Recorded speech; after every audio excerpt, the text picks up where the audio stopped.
Hola, ¿qué tal? Muy buen día a todas y a todos que nos están acompañando en estas sesiones, en este curso de capacitación basada en el paquete de servicios esenciales para mujeres y niñas que enfrentan violencia. Les damos la muy cordial bienvenida a este siguiente tema. Ya estamos en uno de los últimos temas de nuestro módulo básico con esta capacitación que además está dirigida pues al funcionariado público de los municipios de Ciudad Juárez y de Chihuahua, para seguirnos fortaleciendo y seguirnos formando en todo lo que tiene que ver con este paquete de servicios esenciales. El día de hoy estamos déjenme pasar la siguiente. El día de hoy, pues les decía, estamos abordando el módulo básico en nuestro tema 11, que es el penúltimo tema del módulo, y este tema va a ser intervención en crisis. Un tema importante, un tema de mucha necesidad para todas las personas que somos parte o que son parte del funcionariado público de este paquete de servicios esenciales, y también para todas las demás personas que aunque no seamos funcionarias o funcionarios públicos, pues bueno, tenemos estos servicios a las mujeres, a las usuarias y a los usuarios, que bueno, son una parte de estas cosas que cuando las aprendemos, las podemos tener como herramientas importantes para poder darle mayor acompañamiento y darle un servicio de mayor calidez y de mayor calidad a las personas que atendemos. El día de hoy, en esta sesión, pues tenemos el gusto de darle la bienvenida a nuestra compañera Sandra Lucía Barrios Vázquez. Ella es psicóloga con maestría en terapia breve, tiene formación en derechos sexuales y reproductivos de la mujer y prevención de abuso sexual contra niñas, niños y adolescentes. Está certificada como instructora por parte de la SEP en este sistema Conocer, y además, bueno, tiene una amplia experiencia en la formación de otros profesionistas, tanto a nivel empresarial como de asociaciones civiles y también de funcionariado público en temas relacionados con la intervención en crisis. Ha formado a otras personas para poder brindar intervención en crisis. Es docente en la licenciatura en psicología en la Universidad Autónoma de Ciudad Juárez, y bueno, el expertise y esta parte por la que también le hemos pedido que nos pueda apoyar con este tema, pues es porque además ella brinda atención e intervención en crisis a usuarias, a mujeres, a niñas y también a otras poblaciones en asociaciones civiles, como por ejemplo de Mujer a Mujer y en CEFAMPI, que actualmente es esta asociación de la que ella es fundadora y además es directora. Entonces, tenemos a una gran experta en estos temas que el día de hoy pues nos vas a platicar, Lucía. Muchas gracias por estar acá y por sumarte con nosotros a poder hablar de este tema tan importante para todo el funcionariado público. Voy a quitar mi presentación para que puedas también tú presentarte con las personas que te puedan ver un ratito a la cara, y ya iniciamos con tu tema. Voy a quitar esta. Listo. Pues bienvenida, Lucía. Muchas gracias por estar aquí. Muchas, muchas gracias, Gaby. Ahí ya estoy compartiendo, ¿verdad? Mi pantalla. Y si ya estás compartiendo tu pantalla. Ok. Pues muchas gracias por tan bonita presentación y por la oportunidad de poder impartir este tema que es tan necesario y que puede facilitarnos muchísimo la resolución de este problema que es la violencia contra las mujeres y las niñas. Entonces, vamos a seguir, como bien lo decías, en el módulo básico y empezamos con el tema 11. Vamos a hablar sobre lo que es la intervención en crisis y por qué es tan importante que ustedes aprendan, tengan conocimiento sobre este tema y sobre todo la asertiva ejecución de la intervención en crisis. Muy bien. Excelente.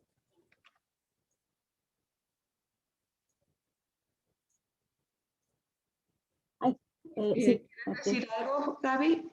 ¿Perdón? ¿Ya entró al tema? Sí, sí, perdóname, Lucía, es que no tenía, no me alcanzaba a entrar el sonido y algo me pasó por acá.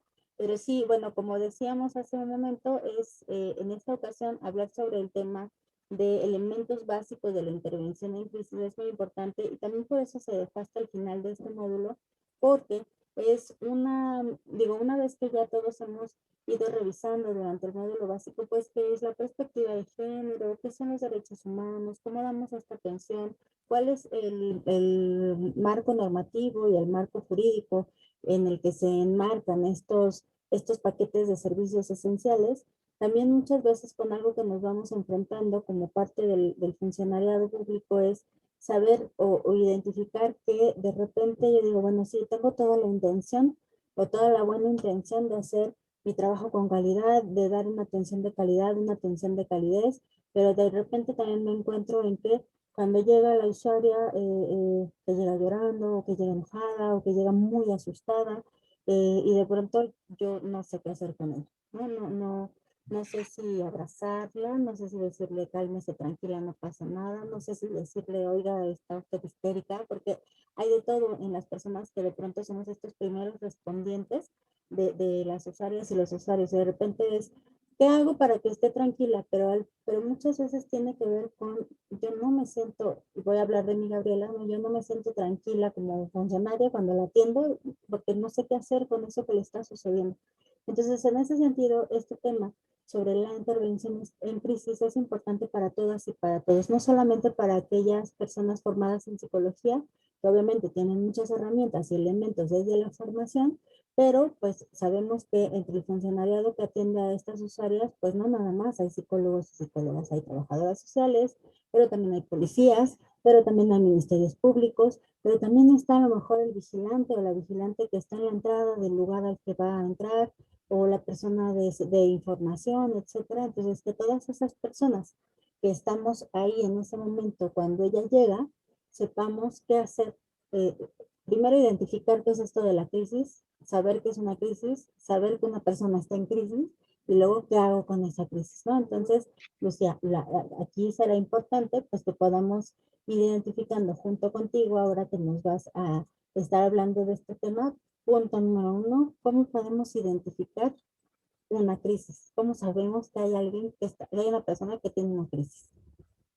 Sí, fíjate que voy a iniciar esta plática con un ejemplo de la primera vez que me tocó ver cómo en una asociación civil, no voy a decir cuál, llegó una mujer en crisis total, llorando, temblando sus manos, le temblaba la boca y hablaba con la recepcionista y le decía, me siento muy mal, no, pues todo su malestar, y la recepcionista estaba impávida y le decía, sí, tome su número.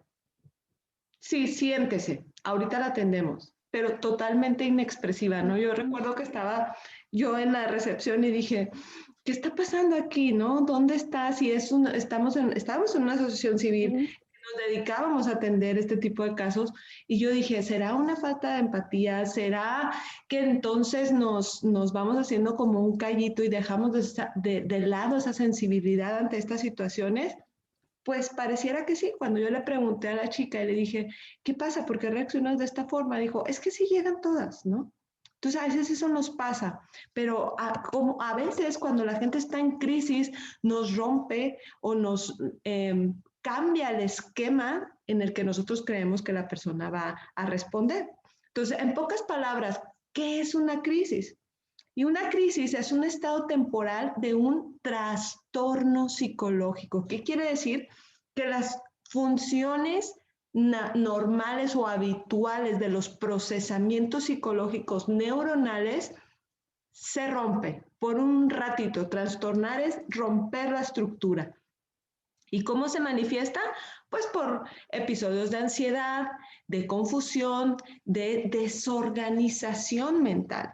Entonces las personas, cuando estamos frente a alguien en crisis, no podemos creer que esa persona no sepa cómo solucionar o enfrentar la situación en ese momento. ¿Por qué? Porque generalmente son personas que saben resolver sus problemas, que ante sucesos inesperados pues pueden tener cierta capacidad resolutiva. Sin embargo, cuando estamos en la crisis es porque no tenemos recursos internos para resolverlos. Y entonces la situación que estamos pasando, los sucesos que estamos viviendo, se vuelven insuperables. Los vemos ahora sí que como el Godzilla de nuestra vida, en donde no encontramos una solución y esta confusión y desorganización es lo que hace generalmente que haya relatos ambivalentes, ¿no? Y entonces la persona que a lo mejor está recibiendo a esta mujer, hablando específicamente de este paquete, a esta mujer que viene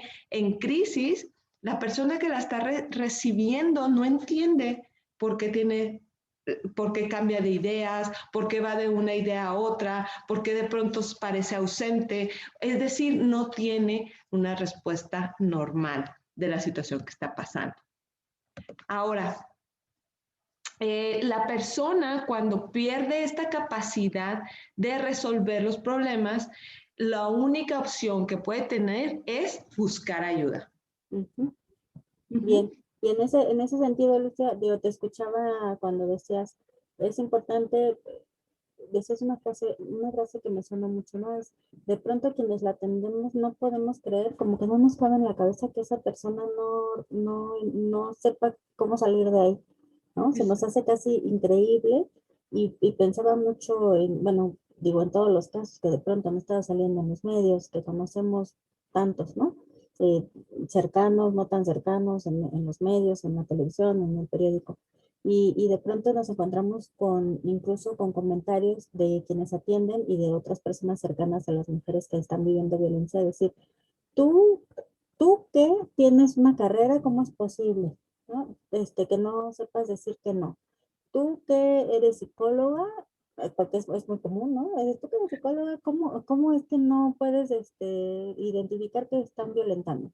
Tú que, es como, tú que eres todo esto, ¿cómo es que no puedes resolver esta cosa tan trivial, ¿no? Tan pequeña, tan rápida de decidir y de resolver si resuelves otras cosas peores. Pero justo te escucho cuando dices, como todo se rompe por ese momento, por ese estado temporal, es un momento en el que aunque yo tengo recursos para tomar decisiones en muchas otras áreas de mi vida, en este momento, en esta situación de crisis, me es completamente difícil y a veces ni siquiera me es posible. Es imposible para mí en ese momento, en ese estado.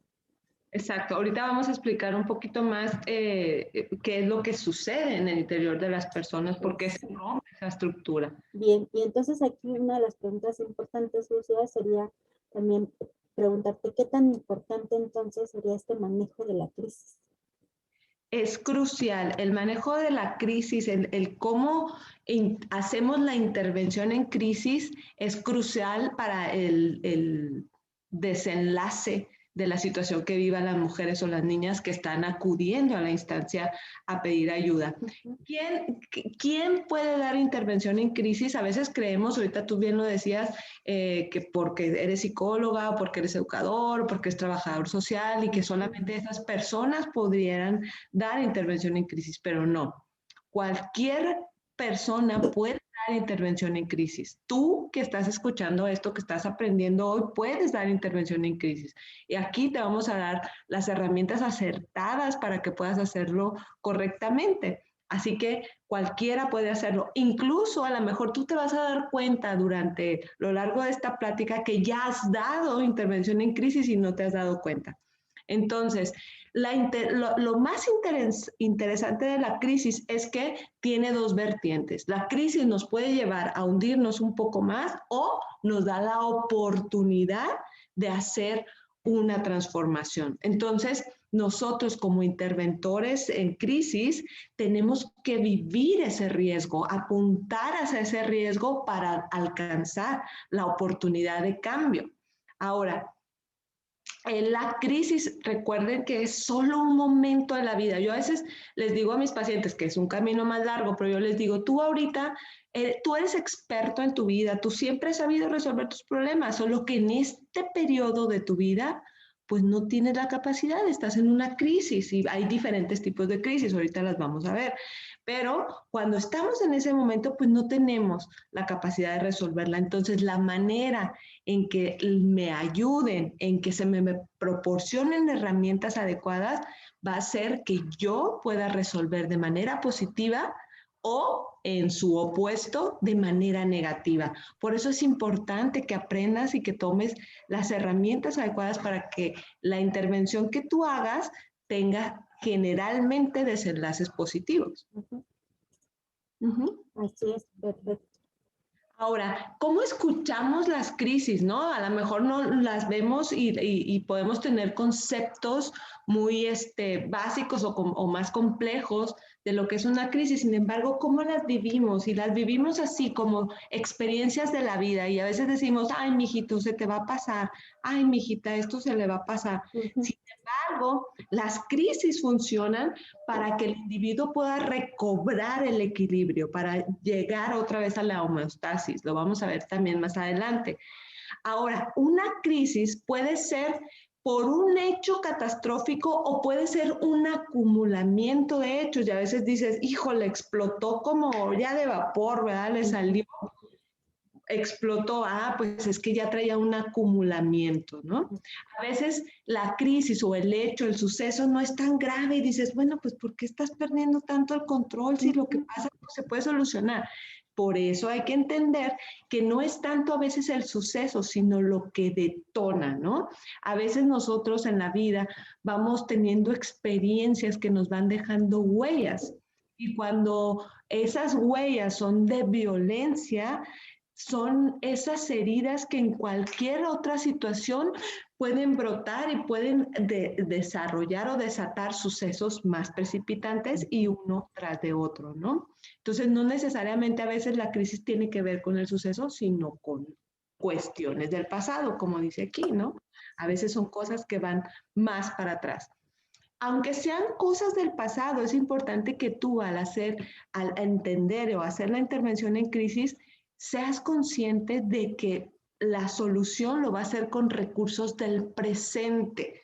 A veces, por ejemplo, cuando actuamos o hacemos la intervención de abuso sexual, no nos enfocamos tanto en el hecho y cuéntame qué pasó y qué te dijo y qué sentiste. No, no, no, sino nos vamos más a la resolución de problemas que presenta ahorita. Es decir, a consecuencia del acto, la persona no se puede concentrar, tiene miedo de salir a la calle, no puede dormir, no puede comer. Entonces vamos dando herramientas para la problemática actual.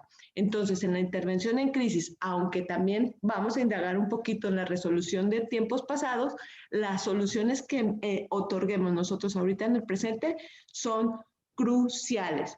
Ahora, fíjate qué interesante la cuestión de la crisis. También el pasar por una crisis nos pone más receptivos. Nuestros instintos de supervivencia, tanto físicos como emocionales, se abren porque estoy en la búsqueda de una resolución, aunque no la encuentro. Entonces, las palabras y las formas que tú uses para expresarte con las personas en este momento van a ser también muy determinantes.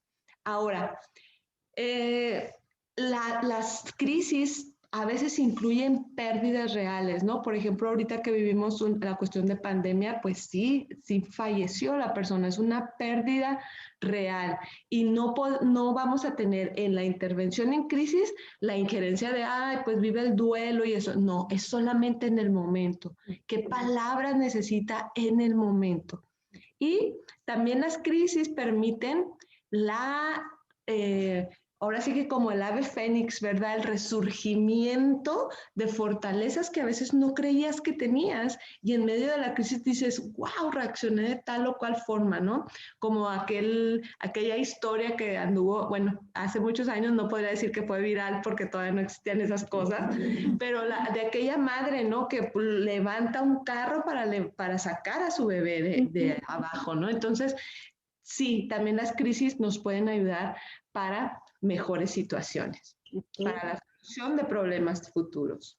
Bien, Lucia, esta parte que mencionas es importante, ¿no? Decías tú un poco como surge algo de mí mismo, de mí misma, de mi persona. Y es cómo surge, ¿no? Cómo llega, de dónde sale. ¿Qué es esto? ¿Qué es lo que está sucediendo en el interior de la persona que está en una crisis? ¿Qué es lo que le pasa? O sea, decir también hace un momento, todo se rompe, pero al mismo tiempo sí hay recursos, pero al mismo tiempo no están esos recursos disponibles, aunque los tiene, en ese momento algo pasa que no están. ¿Qué le está pasando ahí adentro? ¿Qué pasa dentro de la persona cuando está pasando por una crisis? Sí, qué interesante y qué bien señalado, porque podemos, esto es lo que vemos a lo mejor por fuera y podemos escuchar, pero ¿qué pasa dentro de la persona? Y hay varias fases de la crisis que empiezan desde lo fisiológico. Nosotros, bueno, les platico, tenemos diferentes ciclos en cuanto al movimiento de las situaciones o sucesos que vivimos.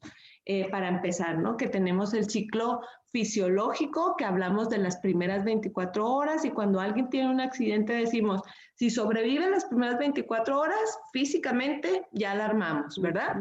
El segundo proceso es el proceso psicológico, y ahí estamos hablando de las siguientes 48 horas, donde la persona empieza a enlazar todas las cuestiones internas del suceso y los impactos psicológicos que tienen. Incluso hay un programa por ahí que se llama Las primeras 48 horas, ¿no? Y donde es importante el registro de hechos en esas primeras 48 horas para lograr una resolución adecuada en ese crimen, ¿no? Y luego están las 72 horas, que es el proceso social, en donde ya empiezo ahora sí a incluir a la mamá, a la suegra, a los vecinos, a algunas redes de apoyo. Entonces, basados en estos ciclos, vamos a ver cómo la primera fase, ¡pum!, pues es el impacto fisiológico. Obviamente también hay un impacto psicológico, ahorita se los voy a mencionar también, pero empezamos con el impacto fisiológico. Si tú vas caminando por la calle y de pronto no te das cuenta y cruzas la carretera y viene un carro y sucede algo en tu cuerpo, ¿no? Y te haces para atrás y solo automáticamente tienes un movimiento en tu cuerpo. Esto lo hace el sistema simpático, te pone en alerta. Y aquí están todas estas cuestiones fisiológicas que suceden, ¿no? Se dilata la pupila, se inhibe la salivación, se acelera el impulso cardíaco, se inhibe la actividad digestiva porque está toda la fuerza en las extremidades también, pues para salir corriendo, ¿no? Es un estado de alerta. Y entonces ya te haces para atrás y dices, ay, ya pasó el carro, y entonces entra en sistema el sistema parasimpático que llega y dice, ay, tranquilo, hombre, no pasó nada, y empieza a estimular la salivación, reduce el ritmo cardíaco, empieza a poner todo en su lugar. Así que eso es lo que pasa en la primera fase de la crisis. Llega el impacto, llega la tensión, ¡pum! Y lo primero que hace la persona es tratar de buscar la resolución del problema. Por eso a veces cuando yo escucho ese mal dicho que dicen, es que a la señora le gusta que le peguen, ahí está, no se va porque no quiere. No, espérate, está pasando situaciones internas que nosotros no conocemos. Por eso amo la psicología y las ciencias, porque nos dan y nos muestran toda esta información que no se ve a simple vista.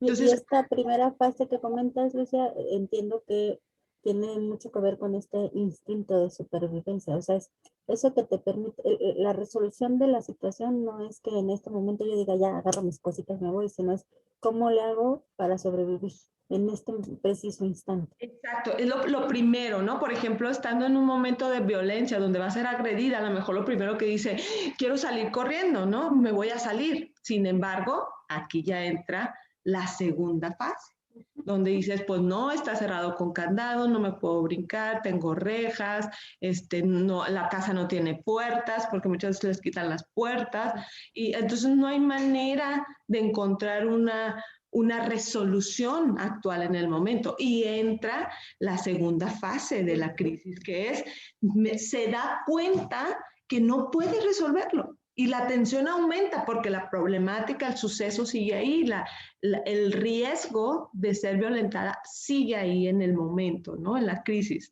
Y la tensión, que es una cuestión fisiológica, lo que llamamos estrés, que es el cortisol y todo el movimiento interno que sucede en el cuerpo, lo que decía el simpático, el estómago se contrae, no hay una fluidez de líquidos, no hay un correcto funcionamiento cerebral, las ideas no llegan, no chocan y no puedo resolver. Entonces, cuando mi cerebro se da cuenta que no puede resolver, entra en un estado de invalidez y entonces se incapacita a sí mismo y dice, no puedes hacer nada, ya no vas a poder hacerlo, ni te esfuerces.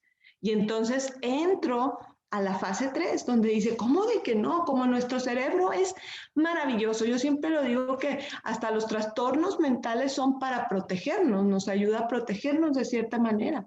Y entonces el cerebro empieza a buscar soluciones. Y entonces está la persona, piensa y piensa, no, pues es que no me puedo salir, pero si quiebro el vidrio, pero si le grito a alguien, pero si, y está buscando solución tras solución, tras solución, tras solución, y todas es como si se las fueran, así como los patos que les disparan, ¿no? Todas, pum, pum, pum, van cayendo, y entonces llega un agotamiento. ¿Por qué? Porque está consumiendo muchos recursos propios y el cerebro se agota. Y ahorita les voy a hablar un poquito más sobre el agotamiento del ego. Cuando el cerebro se agota, entonces cedo a todo lo que me digas, que tomes decisiones por mí. Yo les decía, lo pongo en ejemplo cuando estoy agotada, ¿qué quieres comer? Pues lo que tú quieras. Ay, pero ¿qué se te antoja? No, pues lo que sea, es decir, el cerebro está tan agotado que no va a su archivo a decir, a ver, ¿qué me gusta comer? ¿Qué está rico? No, está totalmente agotado. Entonces, lo que sea, lo que quieras. Y llegamos a la cuarta fase de la crisis, donde diríamos, doblamos las manitas, ¿no? Entonces, aquí por eso es tan importante la manera en la que nosotros vamos a hacer la intervención de crisis, porque la persona al encontrarse desvalida ante la circunstancia, entonces se desorganiza y acepta la catástrofe. ¿Y cuáles podrían ser esos resultados catastróficos que menciono en la diapositiva? Pues el suicidio, ¿no? El suicidio y de una manera pues bastante terrible. Entonces ahí ya cuando estoy ante la crisis no tengo resolución, por eso es importante nuestra participación. Exacto. Y ahí incluso te escuchaba, Lucía, y pensaba justo, ¿no? Dices, bueno, ¿cuáles pueden ser estos resultados catastróficos? Por un lado, pues digo, el más catastrófico efectivamente es la muerte, que pudiera ser este suicidio, o incluso estos casos que escuchamos o que leemos de estas personas que están en esta crisis, en esta fase, no solo se suicidan, sino primero matan a otros, ¿no? A lo mejor mato a mis hijos A porque veces a no quiero los que lo hijos. vivan y después me mato yo o algo así. Pero también está esta otra parte en la que se habla de digo, que se escucha mucho, pero de pronto no todos lo entendemos, esta parte de la indefensión aprendida y que de pronto no lo entendemos y por eso llegamos a tener estas frases de decir, está ahí porque le gusta, está ahí porque eso escogió, o sea, nadie se queda en un lugar donde le maltratan a menos que le guste, pero más bien tiene que ver justo con estas fases de cuando yo me doy cuenta que todo lo que es planeo y todas las salidas y las soluciones y las resoluciones no las puedo llevar a cabo, me agoto tanto que digo, está bien, e incluso en este poder seguir sobreviviendo, o sea, si no me voy a la parte de ya me mato y me voy, me quedo en esta otra en la que es, pues para seguir viviendo y sobreviviendo, empiezo a aprender lo diferente y entonces digo sí a todo, ya no identifico o trato de no estar pensando en que esto que estoy viviendo no está bien, lo vivo y ya. Y finalmente, mira, como ahorita lo decía, los investigadores hicieron un estudio, ponen un tapete y ponen un plato de croquetas y agua así grandote para un perro, ¿no? Y el perro podía estar ahí en ese tapete. El asunto ahí era que cada determinado tiempo ese tapete tenía ciertas descargas eléctricas. Ahí dejan por un tiempo al perro, luego a los días le ponen al lado de ese tapete un tapete exactamente igual, le ponen un plato de croquetas igual de lleno, un plato de agua y el perro tenía acceso a ese tapete como al otro. La diferencia con este tapete es que no había choques eléctricos. ¿Dónde crees tú que se dormía el perro cuando tenía su siesta más larga, de sus horas más largas de sueño? ¿En dónde crees que se dormía? En el que en el que sí tenía descargas eléctricas. Exacto, en el que sí tenía descargas eléctricas. Entonces dijeron los investigadores, se hace un desamparo aprendido, una indefensión aprendida. Y entonces las mujeres que están en esta situación, a mí me gustó mucho esta imagen porque así es literalmente, estar prisioneras de una realidad de la que no pueden escapar. Por eso cuando llegan ahí con nosotros a la asociación civil, a la dependencia pública, el hecho de que estén paraditas ahí frente a nosotros es un caminar muy largo que tú que me estás escuchando debes tomar en cuenta a la hora en la que ella se para ahí, porque ella ha pasado por mucho para enfrentarse a la realidad de pararse ahí contigo. Así es. Muy bien. Y bueno, si vas a platicar también, Lucía, a partir de estas fases, bueno, que no todas las crisis son iguales, ¿no? O sea, si bien todos podemos, cuando tenemos una crisis, todas las personas pasamos por crisis, todas, en todos los momentos de nuestra vida o en diferentes momentos de nuestra vida, pero nunca pasamos todos las mismas crisis ni de la misma manera. Entonces nos vas a compartir también sobre cuáles son estos tipos de crisis que vivimos las personas, ¿no? Exacto. Sí, mira, hay diferentes tipos de crisis que aunque tienes la razón, son generales, cada uno las vive de manera individual, ¿no? Yo los invito, si quieren buscar a Erickson. Erickson nos muestra muy bien las etapas evolutivas de la vida. Sin embargo, pues aquí vamos a hablar en generalidades. Hay diferentes crisis que enfrentamos a lo largo de la vida. Por ejemplo, los terribles dos. Yo creo que todos nosotros conocemos a un bebé de 2 años que anda corriendo por todos lados disparado y todo grita, no, no, no. ¿Qué tipo de crisis está viviendo este pequeño o esta pequeña? Pues que por primera vez se puede desplazar a donde quiera, a veces ya a esa etapa empiezan a tener control de esfínteres, empiezan como a tener su propia resolución y quieren experimentar cositas de la vida y pues claro que no pueden hacer tantas cosas por sí mismos, ¿no? Entonces por eso la palabra que más escuchan es la de no, y no nos damos cuenta los adultos, creemos que son los terribles dos de él, pero el adulto está ahí, no, y no hagas esto, y no hagas aquello, y no te muevas aquí, y no te muevas allá. Entonces esa es una de las primeras etapas de las crisis de la vida. Otra de las crisis más significativas evolutivas está en la adolescencia. La adolescencia es una crisis sobre la identidad, quién soy, a dónde voy. Hoy en día tenemos muchísimos adolescentes confundidos en cuanto a su sexualidad. Tienen tantas opciones que no saben cuál escoger a veces, ¿no? Y es por esta etapa de la crisis de la vida, no es por cuestiones externas, sino que el mismo adolescente está viviendo una confusión interna. Tenemos la crisis de la vejez también, cuando ya empieza el deterioro sensorial, ya no escucho bien, no veo bien, y entonces son distintas crisis de la vida. Luego tenemos las crisis accidentales. Estas son inesperadas y el factor primordial es que son repentinas. Nadie sabe que iban a llegar y tienen una calidad de urgencia, como lo que hemos estado viviendo con la pandemia. Sí. Dentro de la pandemia se desataron, y si ustedes se ponen y checan las estadísticas, hasta el 100% y en algunos estados hasta el 150% de demandas y denuncias por agresiones intrafamiliares. Sí. Entonces, la crisis de violencia, podríamos llamarla como crisis accidental, aunque ahorita vamos a ver que esa parte, este manejo, la accidental tiene que ver con algo que no se espera, como la crisis por pandemia, ¿no? Lo que estamos viviendo. Luego están las crisis por sucesos precipitantes, pues cuestiones que van a veces surgiendo a lo largo de la vida, como puede ser un embarazo, un trabajo nuevo, cambio de escuela, el iniciar un matrimonio, el tener un desempleo, por ejemplo, el desempleo fue uno de los factores también primordiales en las mujeres porque principalmente la pérdida o la cuestión de que tuvieron que mezclar el trabajo en el hogar con la atención de la casa y entonces esas son crisis también que aquí le llamamos crisis de alto impacto que tienen que ver con desastres naturales o post-pandemia.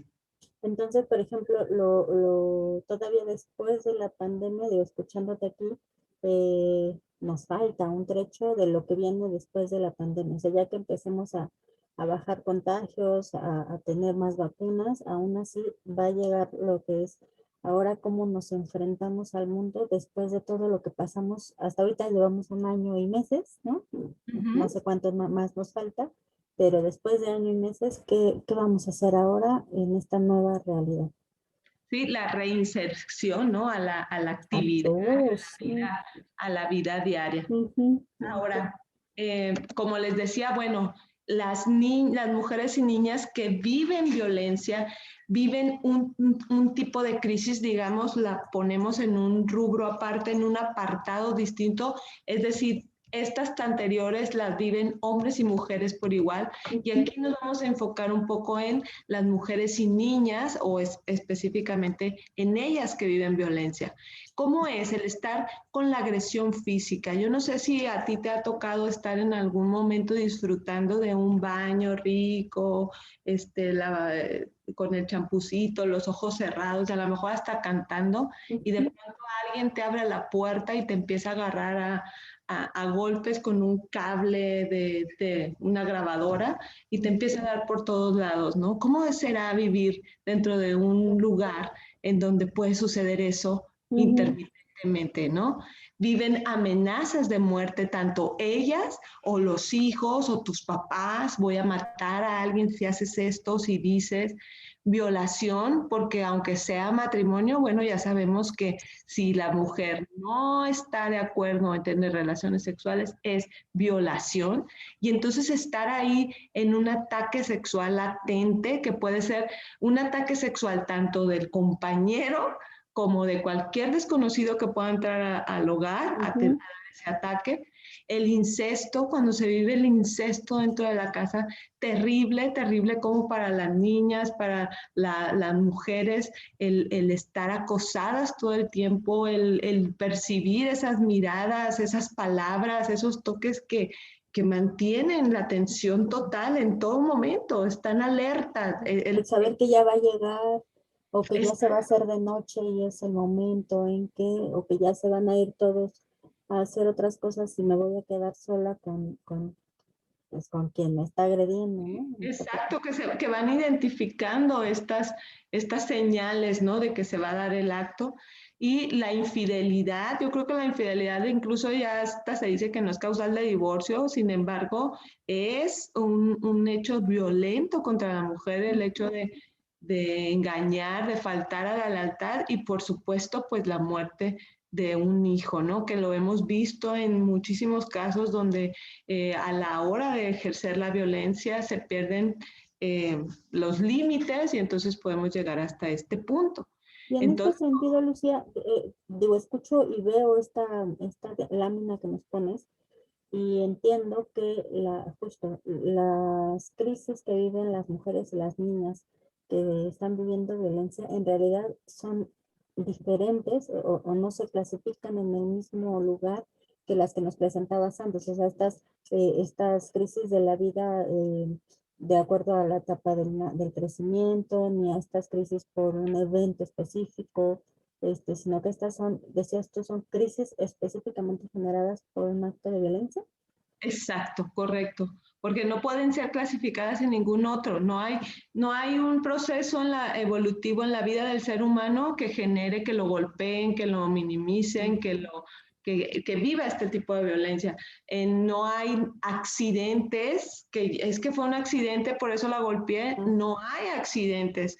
Por eso no podría ser precipitante tampoco, porque, ay, me voy a casar y voy a vivir violencia. No, ujú. por eso es que la manejamos aparte, la desglosamos aparte y ojo, estas crisis demandan intervención inmediata Exacto. y sobre todo pues por el sector público, ¿no?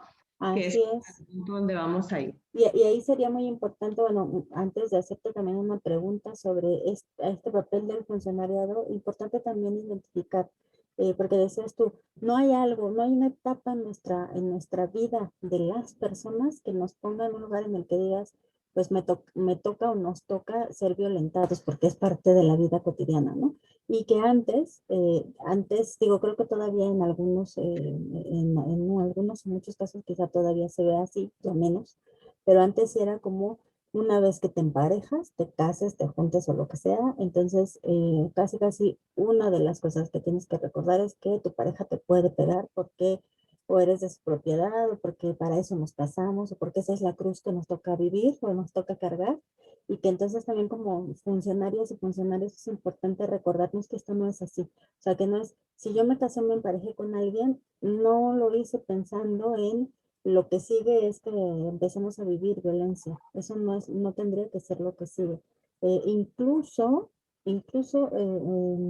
si ya la persona había demostrado situaciones de violencia antes, se dice, no, bueno, no se dice, se tienen también estadísticas de que la violencia que se ejerce o que se da en la familia, es decir, en la pareja ya casada, juntada, adulta, muchas veces un gran porcentaje inició en el noviazgo.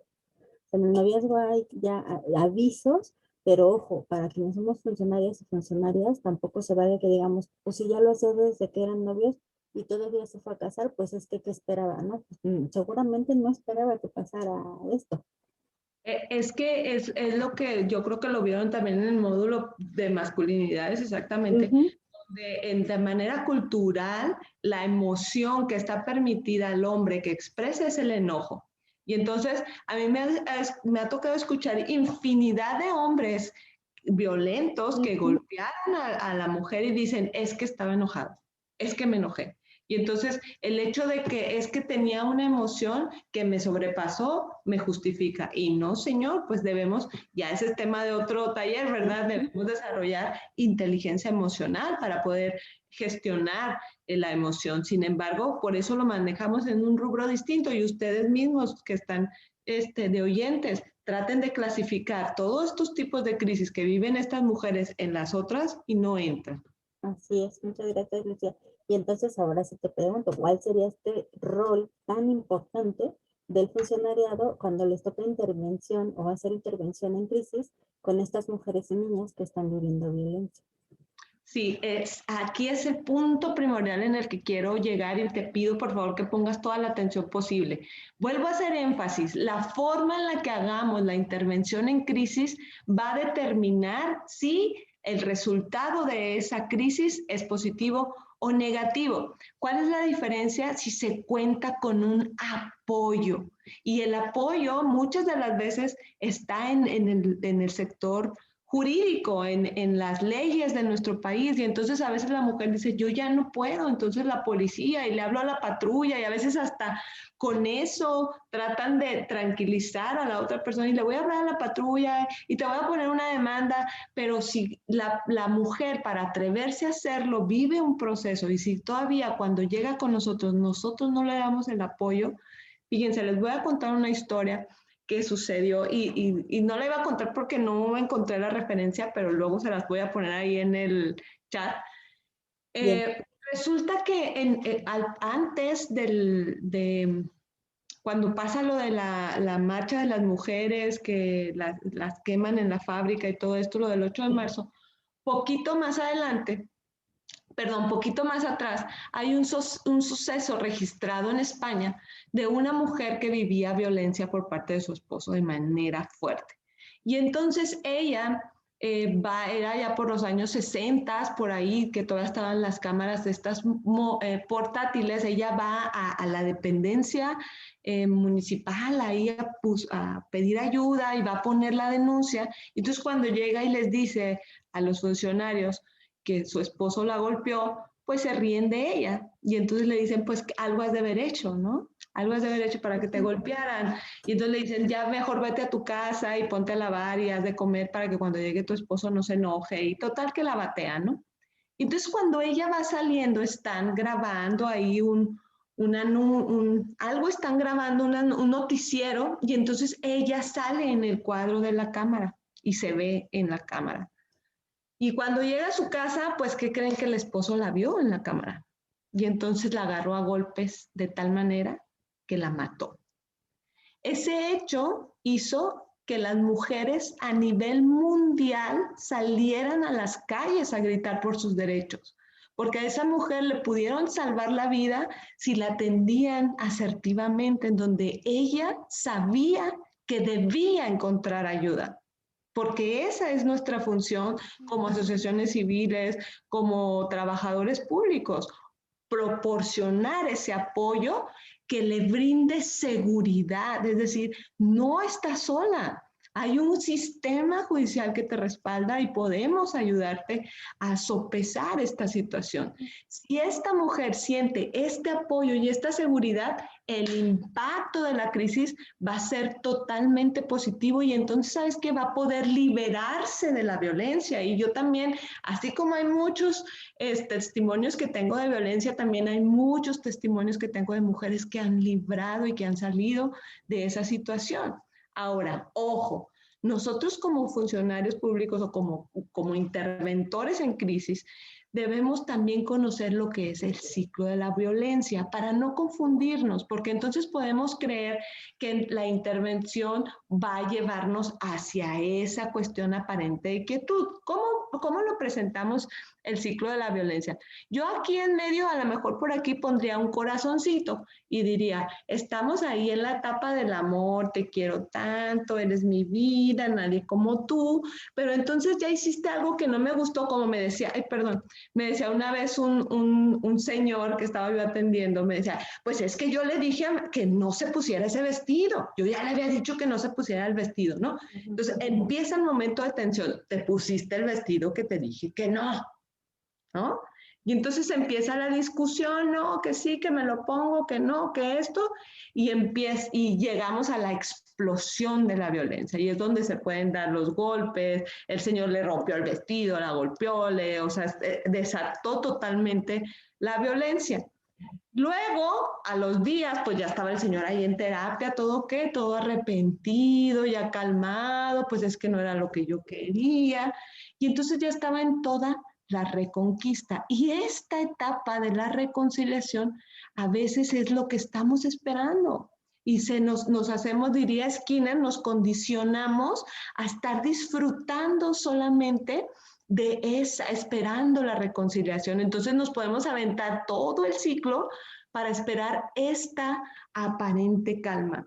Pero ojo, es aparente calma porque solo está latente. En cualquier momento empieza la tensión y otra vez la violencia, hasta que llega un momento que esta etapa 3 desaparece.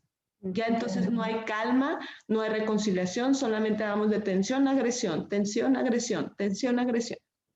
Entonces, cuando las mujeres están viviendo esta situación y está su mente tratando y buscando y viviendo, viene lo que llama, lo que les decía hace rato del agotamiento del ego, donde el cerebro ya no encuentra soluciones y entonces, bueno, pues lo que tú quieres, ya no me pongo el vestido, ya no uso esos zapatos, ya no me maquillo, ya no salgo, ya no le hablo, ya no voy a ver a mi mamá, ya no le hablo a mi amiga, ya no veo la novela esa, ya no empiezo a ceder, a ceder, a ceder. Y entonces el cerebro está agotado. No podemos pedirles a esas mujeres que resuelvan. Ay, déjelo. Yo le puedo proporcionar herramientas para que eso pueda suceder. Exactamente, así es, muchas gracias, Lucia. Y justamente decías tú, ¿no? En estos ciclos de violencia de género, que también es importante recordarnos que aparte de ser un ciclo, es como en círculo, es una espiral, ¿no? Porque justo escuchaba cuando decías, cada vez estamos esperando este tercer momento, es porque es muy bonito, o sea, porque es la parte bonita de lo que esperábamos en esta relación, en esta familia a lo mejor, ¿no? El estar sonrientes, el querernos, el abrazarnos, a lo mejor el darnos besos, el hacer cosas lindas. Pero como decías tú, cada vez que se repite, se hace más pequeño este momento verde de la luna de miel, de la calma y la reconciliación hasta que desaparece.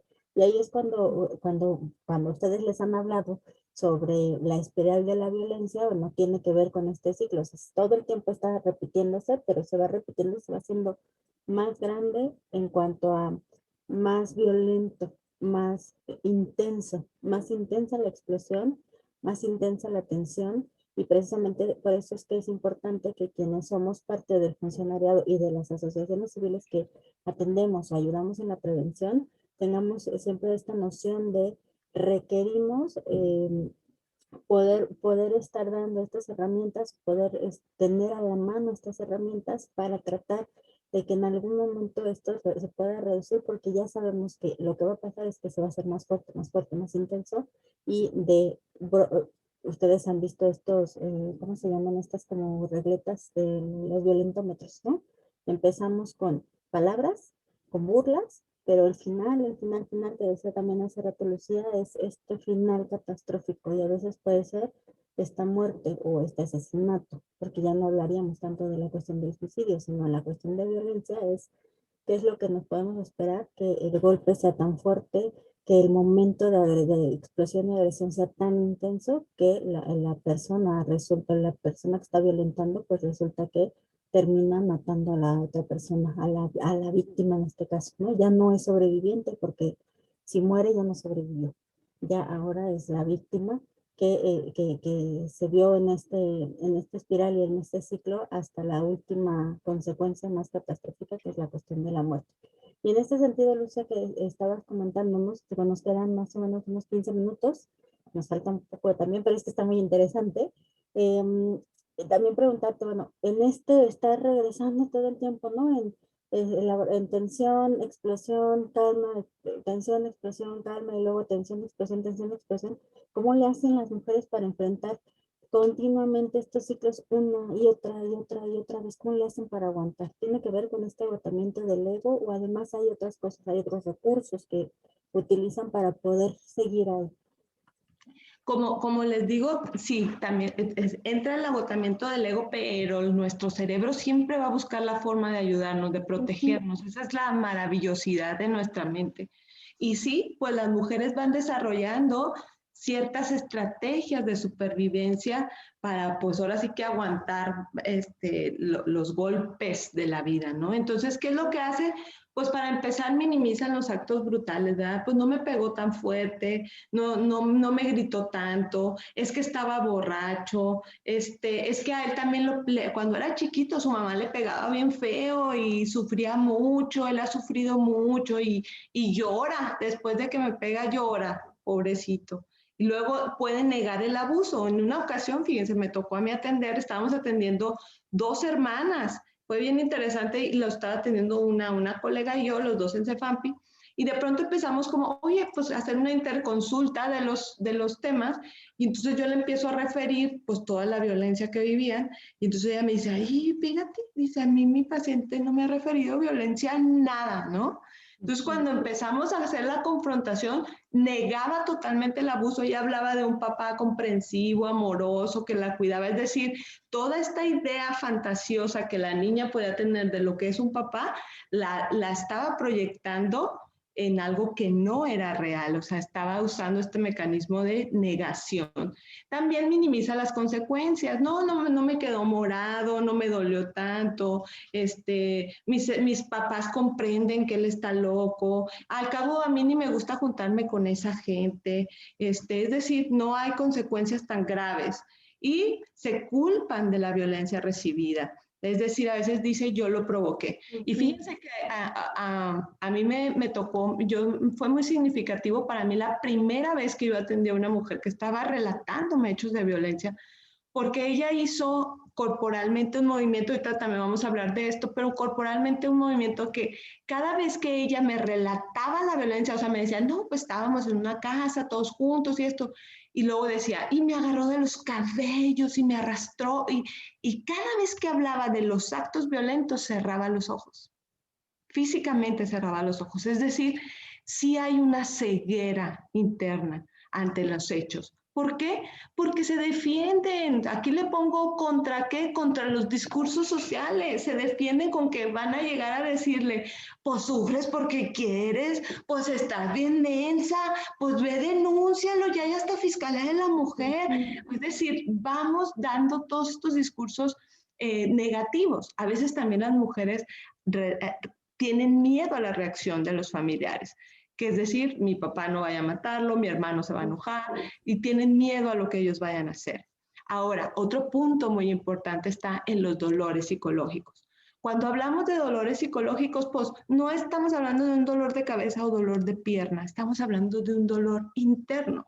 Y entonces los dolores psicológicos pueden traer distintas reacciones. Por ejemplo, sé lo que tengo que hacer y sé cómo debo hacerlo, pero no puedo hacerlo. No me responde el alma, no me responde el cuerpo para hacerlo. Luego está otra donde dice, no sé lo que debo hacer. Sé quién me puede ayudar, pero no puedo acudir a pedir ayuda. Soy incapaz de moverme. Y en tercer punto está, no sé cómo resolver, no sé a dónde ir, no puedo resolverlo, mejor me quito la vida. Entonces, los dolores psicológicos nos mueven hacia, o más bien nos detienen o nos anclan ante esas ideas de desvalidez. Por eso, sí, las mujeres van enfrentando estas estrategias que parecen que son como cuestiones de fuerza y de vida. Ahora, ya para terminar este tema, la cuestión de reflexión. Punto número 1, ten en cuenta que el efecto de la crisis puede ser un debilitamiento de la persona o un crecimiento, como nosotros lo manejemos, la forma en la que nosotros hagamos esa intervención. Si se maneja adecuadamente, puede incluso enriquecer las formas de resolución de problemas. Y créanme que miren, por ejemplo, una vez me tocó una persona, estábamos en un taller de defensa personal. Y fue muy interesante porque ella era una mujer que no quería dejar a su pareja, pero aprendió defensa personal. Y entonces para ella una resolución de problemas fue que un día se le puso al tú por tú y le puso también ella, digo, estamos generando esta violencia, respuesta a violencia, pero fue un mecanismo de resolución de problemas porque ¿saben cuándo le volvió a pegar? Exacto, nunca. Cuando ya vio que ella tenía también la capacidad, ella pudo detenerlo, ¿no? Y punto muy importante tomar en reflexión, recuerda que las mujeres que están viviendo violencia y que están pasando por una crisis no tienen la capacidad de resolver problemas. Sí, así tan simples como tú dirías, pues quítate para que no te pegue. Ese problema tan simple no tiene la capacidad de resolverlo. Tan simple porque en ese momento es extremadamente complicado, ¿no? Por todo esto que mencionabas incluso desde el inicio, estos miedos hacia afuera, miedos aquí adentro, identificar que de pronto a lo mejor no hay una salida física, pero también identificar qué puedo hacer, que de pronto también tiene mucho que ver, ¿no? Y si me salgo, luego ¿qué hago? Y si ya perdí todas mis redes de apoyo porque pareciera que ya las perdí porque las tuve que cortar por esta situación de violencia, entonces pues sí, no me siento en esta capacidad, no me siento capaz de poder resolver esta situación y de decir hasta aquí ya basta, ¿no? Y en este sentido, entonces, Lucía, pues bueno, viene una pregunta de suma importancia justo para quienes nos están escuchando y nos están mirando. ¿Qué deberíamos hacer o qué nos toca hacer como funcionarios primeros respondientes que cuando nos toca atender a una usuaria que está en crisis? ¿Cuáles serían los pasos que tenemos que tomar en cuenta, las habilidades que tendríamos que estar tomando en cuenta? Ok, bueno, la intervención en crisis es precisamente ese proceso que va dirigido a auxiliar a la persona, al familiar, al vecino, en este caso a la mujer y a la niña que está viviendo esta crisis. La intervención va con las miras de bajar la probabilidad del daño tanto fisiológico como psicológico y social, tomando en cuenta los ciclos que estábamos viendo y platicando hace ratito.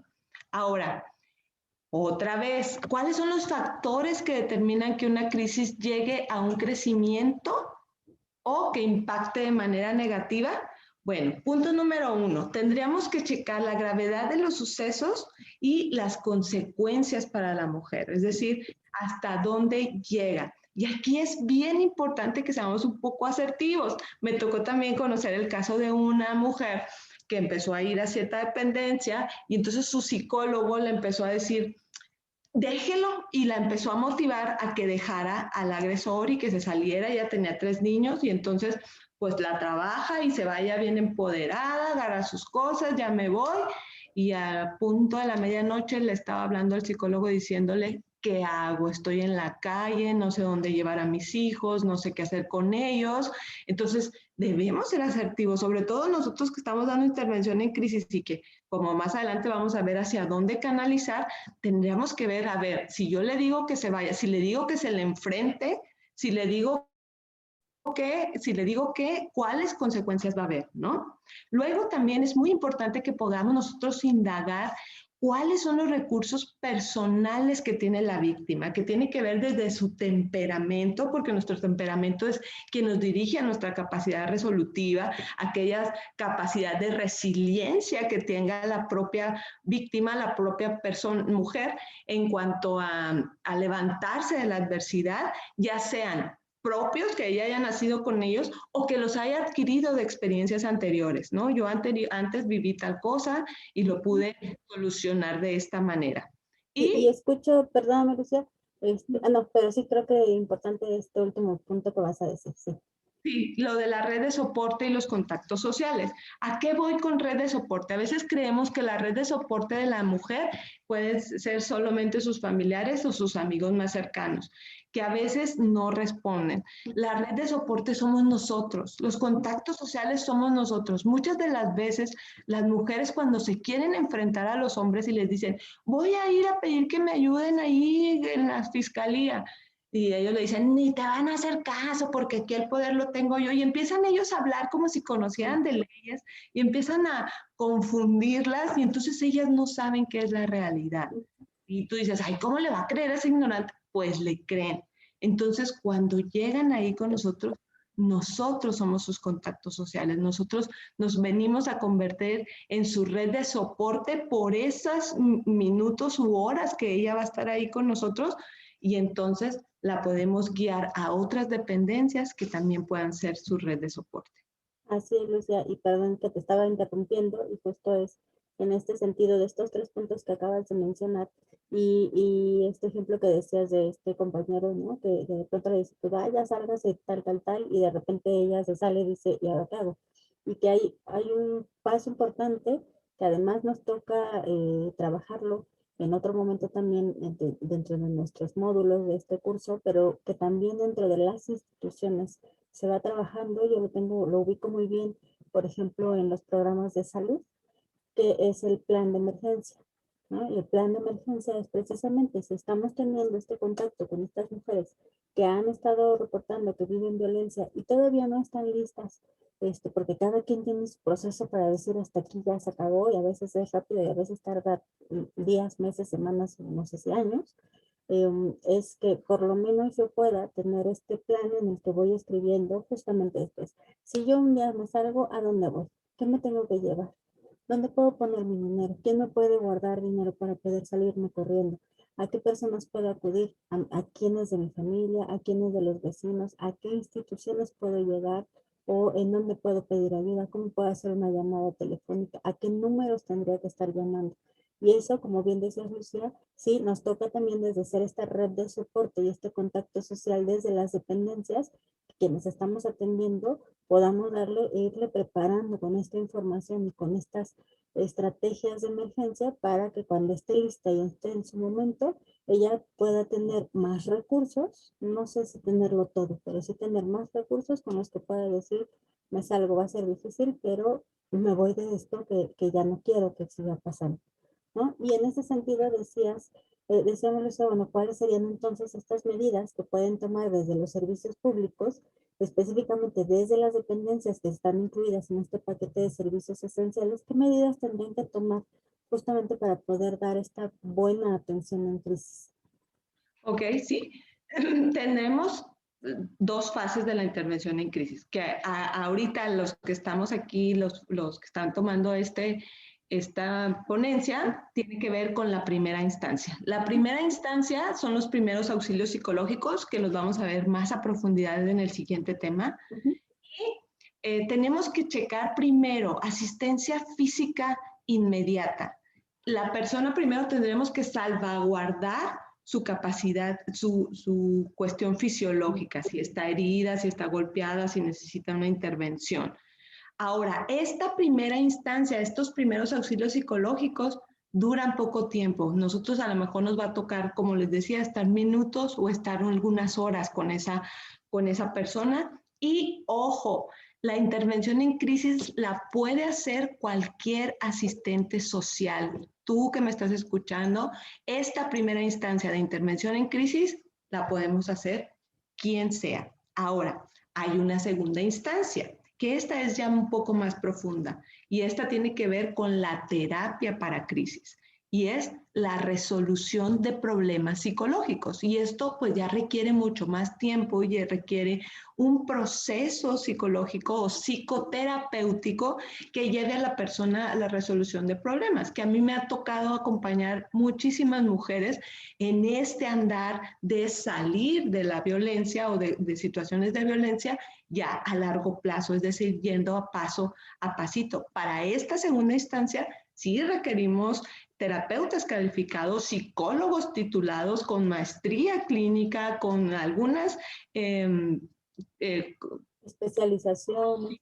Sí, especializaciones en cuestiones de derechos humanos y violencia contra la mujer. Ahora, la intervención en crisis que se da a través de las dependencias viene a ser muy, muy interesante. Hay 3 tipos de prevención de crisis. La primera, que es la intervención primaria, que busca reducir la incidencia de trastornos. ¿Qué quiere decir? Que la intervención primaria son todas aquellas pláticas que llevan a las escuelas, que dan a los padres, a los hombres de masculinidades, que dice, vamos a reducir la violencia, a reducir la crisis, las crisis. Luego está la segunda parte, que es la prevención secundaria, que busca reducir los efectos dañinos de los sucesos, que ahí es donde nosotros vamos a tener injerencia. A mí me gustó muchísimo esta imagen porque sí, en realidad parece que ya se va derrumbando todo. Nosotros podemos, al hacer nuestra intervención en crisis, detener la catástrofe y propiciar que lo que no se ha descompuesto permanezca, y si se fijan, con un movimiento de la mano podríamos ayudar a restablecer las piezas que están derrumbadas. Ahí es donde hacemos nosotros nuestra injerencia, en reducir los efectos dañinos de los sucesos. Y luego está la prevención terciaria, que ya tiene que ver con más cuestiones más adelante y más profundas, como buscar reparar el daño, aunque sea mucho tiempo después de que haya sucedido, que ya estamos hablando de cuestiones más jurídicas, ¿verdad? Más jurídicas o más también incluso de atención, quizá también psicológica, pero bueno, cuando ya ha pasado tiempo y no se pudo detener en su momento, pero aún así esta parte de la resiliencia, ¿no? Todos podemos sanar y aprender de aquellas cosas o aquellas crisis que tuvimos en algún momento que quizá en su momento nos destruyeron o casi nos destruyeron, pero que podríamos quizá no reconstruir, sino construir sobre ellas para hacer algo distinto para nosotros. Y aquí, en este sentido, Lucía, ¿en qué podríamos basarnos las y los funcionarios para poder dar una adecuada atención en crisis? Sí, podemos basarnos en 3 cuestiones principales. La primera, recuerden que anteriormente les decía que la crisis podía ser tanto un riesgo como una oportunidad. Bueno, nosotros tenemos la capacidad para empezar de transformar esa crisis y nuestra intervención en una oportunidad. Y es la oportunidad a veces por una crisis es que, por ejemplo, no dicen, es que se enojó tanto que golpeó a mi hijo y eso ya no lo pude soportar y entonces lo agarré y salí corriendo, y esa crisis me genera la oportunidad de reducir la violencia. Ahora, nosotros como la intervención de crisis, primero hay que ver y reducir el riesgo que puede estar viviendo la persona. A veces a mí en un caso me tocó atender a una esposa de un sicario, entonces pues ahí era una cuestión, la oportunidad era salvarle la vida, o sea, no solamente que no fuera violentada, sino realmente el tipo ya la había amenazado de muerte, entonces era la oportunidad de salvarle la vida. Así de fuerte es nuestra intervención en crisis. Luego, en segundo término están las metas, que implica ayudar a la persona a recuperar el funcionamiento previo de la crisis, ayudarle a que esté tranquila, a que pueda tener una lucidez de pensamiento, a que pueda resolver como antes de la crisis. A veces no se logran un 100%, pero sí podemos lograr un poco más de avance. Y sobre todo la valoración que incluye las debilidades y fortalezas de cada sistema involucrado en la crisis. Es decir, ahí al investigar que el hombre le dice que él ya vio abogados y que él sabe que le van a quitar a los hijos, bueno, ahí le damos la fortaleza de decir, no, mira, estos son tus derechos, estas son las leyes. A lo mejor en cuestiones de que ella diga, no, pues es que usted consígame un trabajo, consígame una casa. Ah, no, pues esa es una debilidad de mi sistema, ¿verdad? Eso yo no te lo puedo proporcionar, pero si tengo una fortaleza donde te puedo dirigir a un refugio, donde te pueden ayudar de cierta manera, y entonces en eso incluye la valoración. Entonces, en la cuestión de la intervención de crisis, estos tres aspectos son muy importantes. Identifícalos para que puedas ir gestionándolos asertivamente. Excelente, muchas gracias, Lucía. Pues bueno, estos tres principios que tú nos vas compartiendo y que tienen que ver justo con esta oportunidad de identificar en qué momento, cómo le hago ahora que ya se dio, cuáles tendrían que ser las metas, no solo para la persona que está viviendo la crisis, sino también para quienes estamos atendiendo, poderle apoyar, acompañar y guiar para tener estas metas. Y esta cuestión de la valoración lo vamos a empezar a ver también en la siguiente parte de este tema. Y te pediría, Lucía, si podemos hacer una pequeña pausa para poder arrancar de nuevo video con la parte de primeros auxilios psicológicos, que es la continuación de este tema de intervención en crisis. Es ahora esto que les decía Lucía, ¿no? Dentro de la intervención en crisis, pues hay varias etapas. Nosotros vamos a entrar en esta primera etapa que tiene que ver con los primeros auxilios psicológicos y lo vemos en el siguiente video. En un momentito más, ahí lo van a poder ver. Muchas gracias y hacemos la pausa. Gracias.